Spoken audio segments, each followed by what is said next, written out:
চরম উত্তেজনা গোবরডাঙ্গা হিন্দু কলেজে। কলেজ ছাত্রীদের গায়ে হাতে বুকে হাত দিয়ে চরম শ্লীলতাহানির অভিযোগে কলেজ শিক্ষকের বিরুদ্ধে।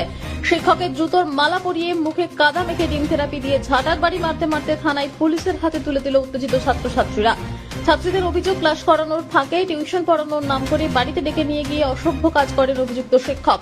দিনের পর দিন তাদের গায়ে হাত দেওয়া, বুকে হাত দেওয়া, জোর করে খারাপ কাজ করার প্রস্তাব দেবার গুরুতর অভিযোগ অভিযুক্ত কলেজ শিক্ষকের বিরুদ্ধে।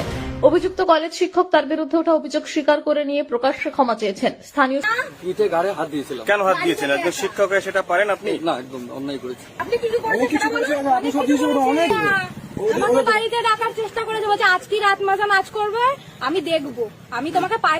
কর্মের জন্য নিজেকে দোষী মনে করছেন? মানে আমি লজ্জিত এবং আপনি ভুল করেছেন? ভুল করেছি। বাড়িতে ডেকেছে, বাড়িতে ডেকে শুধু উনি বলছে পিঠে ঘাড়ে হাত দিয়েছে, উনি বুকে হাত দিয়েছে, উনি শ্বাস শরীরে হাত দেওয়ার চেষ্টা করেছে, জামা প্যান্ট খুলে আমাদেরকে ছোঁয়ানোর চেষ্টা করেছে।